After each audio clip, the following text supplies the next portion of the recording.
Dun-dun-dun. Hey, ladies and gentlemen, boys and berries. Well, here we go. I've rebranded the Synergy Cafe into the MagicBrad Show, so I take a little bit more credibility and, I guess, responsibility too. And I've got a new guest on. Her name is Lora, and the last name is Cheadle. You there? Oh, yay! So good to be here. It's fun. I mean, this Zoom thing is mandatory nowadays. You can't really get close to anybody. If you do, it's got to be less than or more than 6 feet. It's so weird, so strange, and so globally pandemic. It's bizarre. So we can do it this way. I like this way, and that way we can meet people further across the country and not have to jump on an airplane all the time.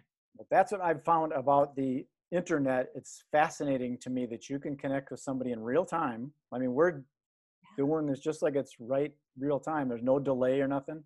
It's fascinating. And anybody in the world that has an internet access and one of these, I could have a conversation with. Yeah. I love that. Didn't used to be that way when I was a kid. Not at all. We had to pay for our long distance even. Well, we used to use soup cans and string. I love it. What type? Hello? Hi. How you doing? Not just smoke signals, huh? No, that was before my time. Got it. Smoke signals. So I don't do these real long because we all have that commodity of time. You know, there's only 24 hours in a day. So I keep it kind of condensed so people can consume it and get to know who are you, what do you do, where do you do it, why do you do it, when do you do it, and how can we have you do it for us? So let's get to it. You're out in the Western world. You said Colorado? I am. Yeah, Littleton, Colorado, suburb of Denver. Is it really little? Teeny tiny. Nope, it's big. Like Lilliput? Not that little. How long you been out there? I was born and raised in Colorado. So okay. Yeah, I spent a couple of years in San Jose, but I love it here. I've been out there. I had a friend that lived in Longmont. And right. I used to go out there. I helped them move out there, and I like going to Pearl Street and Boulder and check out all the crazies. Oh yeah. Street performers and all that stuff. Because I've got a performing background, and I was doing some research on you. You've got a performing background. I do, and it's fun. I love performing. Are you married and got kids and all that kind of stuff? Or are you still wild, single, crazy looking? Nope, I'm married. Married for 25 years, and my kids are 20 and 22. Holy smoke! Get out! You're not 20. How did you do that? Magic. There we go. Love it. You got boys and girls both? I've got 2 boys, and oh my goodness, boys are fun. I'm an only child, and my family is mostly like women. You know, it's me and my mom and my grandma and my great grandma. And all of a sudden I have 2 boys, and it was like, what do you do with boys? But it's been so much fun. Well, what do you do with any of them? They don't come with an owner's manual, and it's always different because they're humans. They evolve in their own personality, and you never know if they're going to be. You're such a exactly. Where did you come from? I don't have any kids. My wife's got one. He's older, but when we first got involved, I was the stepdad. You know, you're not my dad. Oh. The young teen, and then now he's grown up to an adult, and he's a wonderful kid. Good. So it's pretty weird how you think, oh God, that kid's not going to amount to nothing. I don't know what's going to, then all of a sudden, whoa, that's impressive. Exactly. Isn't that nice? Yes. So let's get into kind of what you do, because I read some of it, and I love the way that you got your website and stuff going. You call yourself was it a life choreographer or you got it. Lifestyle choreographer? Life choreographer, because and why that's different than a life coach. Like a coach, you know, you've got your pitching coach, your catching coach. They will help you get better at one skill. And as a choreographer, you take what's already there and you arrange it into this beautiful, joyful, cohesive dance. And that's why I'm a life choreographer, because I really help people bring together all of the pieces, not just lose 5 pounds, not just figure out a career, but pull together the relational, the physical, the emotional, the mental, all of that good stuff. That's really cool. That's a great word for it. And then you're playing off it with the entertainment element. Because my wife is a coach, but she was a teacher at the University of Minnesota. She taught Spanish for like 30 years. And then she went into life coaching and more spiritual coaching. She's a shaman.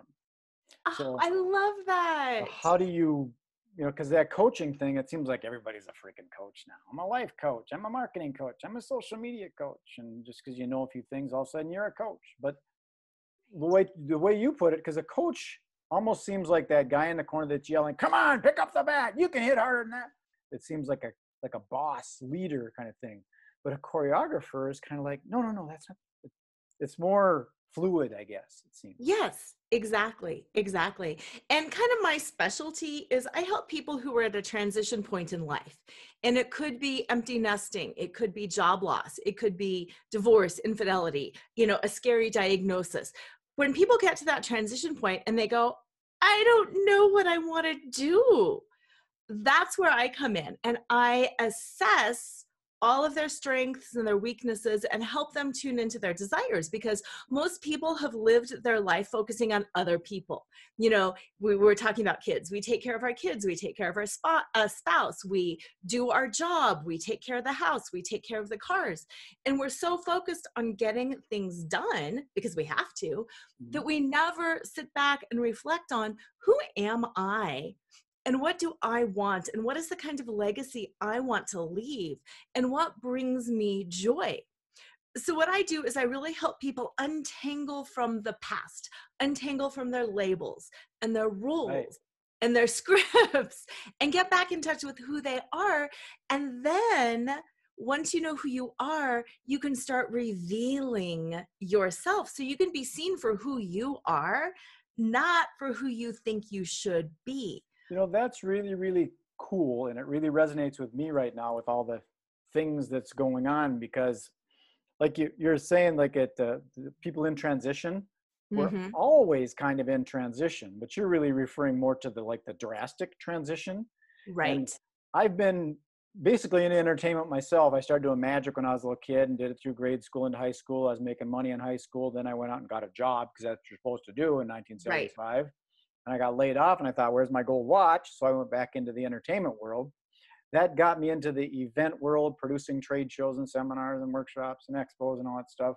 And I got into that mindset of doing that this is what I do. Because when I was a little kid, I would do muscular dystrophy fundraisers in my yard and turn the riding lawnmower into a train ride. Or I've always been entrepreneurial. I create my garage into a haunted house or a magic show or a movie theater and play movies on a sheet that's hung up in the garage. You make the windows dark. I've always been that kind of person in that world. And I was given it I was going to be involved in events, hospitality, travel, and tourism. I was trying to focus. Right. And then all of a sudden the pandemic hit and everything came to a screeching halt. I thought, what the hell am I going to do? I didn't know what to do. And I kept on harking back to, how am I going to do events if I can't do events? So I had to kind of just chill out. And all of a sudden the aha came to me, and I realized that what I really want to do is I want to run an income generating business using my phone. I want to be mobile. I don't want to have to get on the stage and I only get paid when I'm working. Right. I want to be able to do the 24/7 thing. So what you're talking about is exactly, it's very cool how it resonates. And I'm a big advocate. Like I said, my wife is a coach. It's good to have that third party, because you sit and you have this conversation with yourself. Right. And I go, I've always been in the event industry. How am I going to do this with the events? These people aren't doing events anymore. I can call all day long, but they're not doing anything. What am I going to do? What am I going to do? And then someone like yourself comes in and goes, hey, have you ever thought of this? Yes. It took a pandemic, a global pandemic, to shift my mindset. So you can do that without wearing masks, right? Exactly. And what I like about that too is, with your wife, I work with a lot of coaches, because sometimes when you get it all figured out, you come to somebody like me and we talk and we strip away. And that's why I use the concept of burlesque in my work. Burlesque is about stripping away everything that is unnecessary to reveal what is.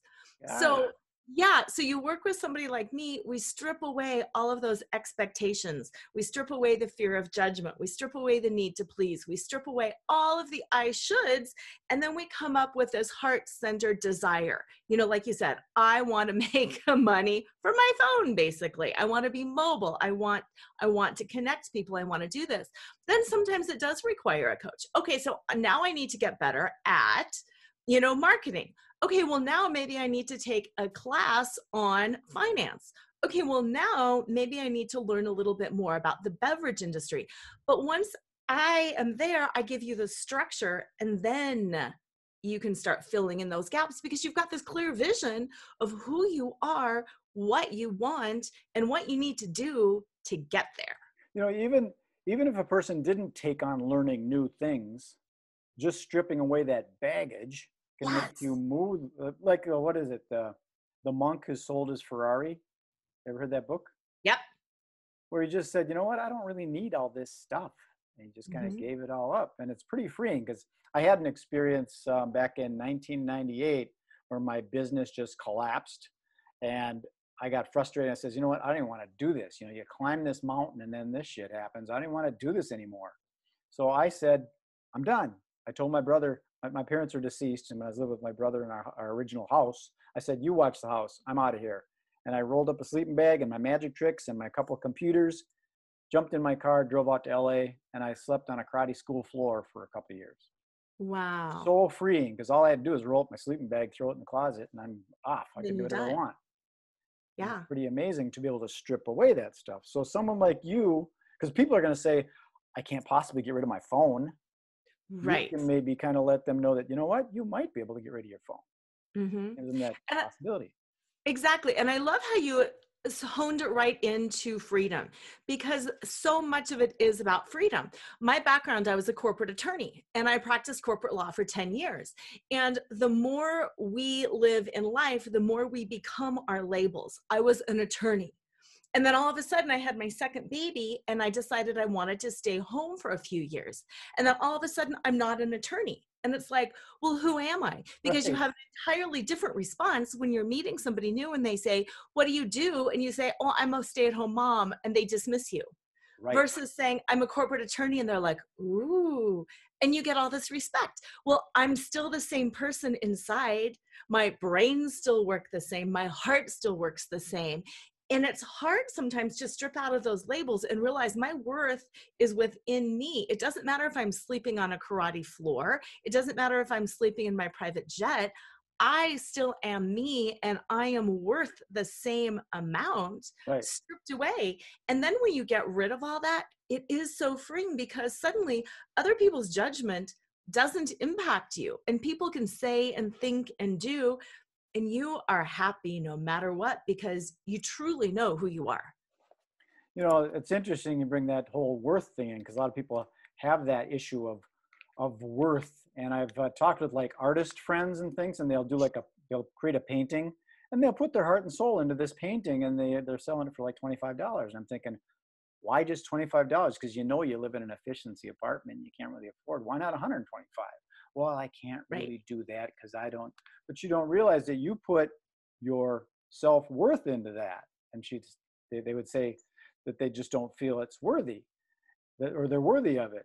And I would say, I'll tell you what, this is you in this painting. I'll give you $100 if you cut off your baby finger. And they, no, I can't do that. Why not? I'll give you $200. So they start realizing that they have value. And when Right. you get rid of all that stuff and there's nothing left but you got to have some kind of value. I mean, everybody does. I mean, a stay-at-home mom versus Yes. a lawyer in a corporate jet. The stay-at-home mom is probably more value because they're taking care of a couple of kids that may get educated and change the world. They might have more value. Exactly. Yeah, exactly. Exactly.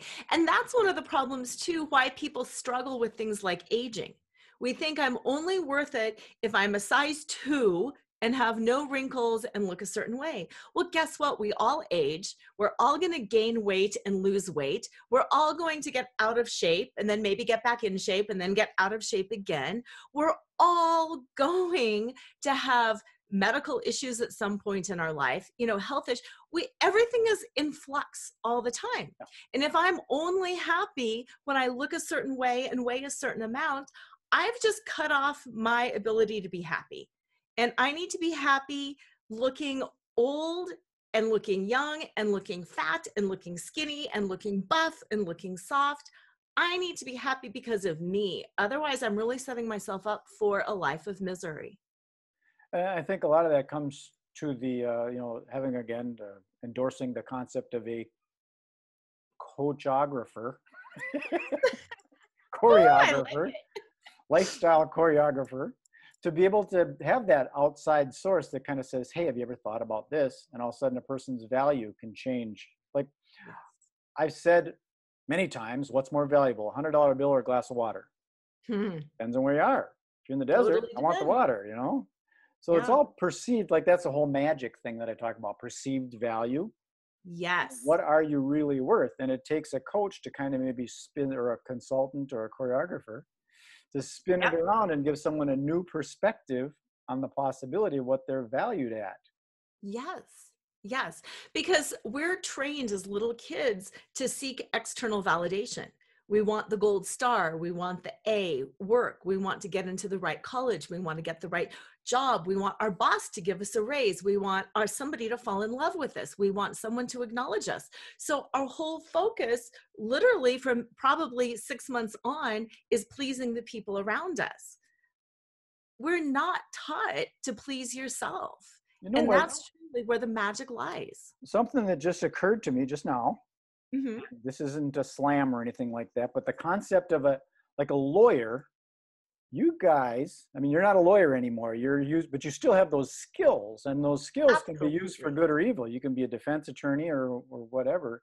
And it's like almost a neuro-linguistic. I don't like neuro-linguistic programming stuff so much anymore because it's too powerful and it gets in the wrong hands.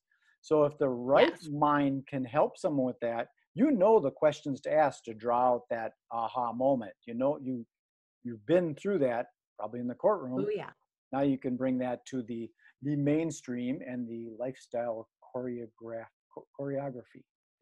Exactly. And use it for good. Exactly.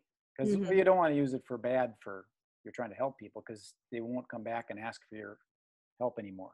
People Exactly. Exactly. got to do But it for that's good. why the transition actually made sense. Sometimes people are like, it doesn't make sense what you did. Well, it makes perfect sense because I went to law school because I wanted to create justice. I wanted to fight for the underdog. I wanted to make it a bigger world. And in the legal world, it's like justice is an outside job. And again, you're saying the judge will vindicate me, my lawyer will vindicate me, and it's all that external stuff. Versus the life choreography, justice is an inside job. And how do I create that for myself? And how do I advocate for myself? And how do I value myself and create that justice seamlessly in my life? So hopefully I don't ever get to the point of needing the legal system and needing a lawyer to take care of that for me, because I've done it inside. I've created my own sense of justice and sense of balance, and I live that every day. Well, that's really cool. I'm glad that you didn't kind of take on the lawyer, the coach with the lawyer attitude, because the concept of having a choreographed lifestyle is much better than being in the courtroom. Yeah, much better. Way more fun. Be judged. Well, I don't like to pull these too long because we do have that commodity of time. So I'm going to kind of start to wrap this up. But how does somebody get a hold of you if they want to? Do you have like a book, or you got a special gift or something that you can offer people? Or, I've got a few different things. This is my book, Flaunt. Drop your cover. I love how all this stuff is like sort of the tease. It's the burlesque kind of thing. It's all the flaunt and all that stuff. Exactly. And flaunt is actually an acronym. And those are the 5 steps that I walk people through in my book Really? and in my work. Yeah.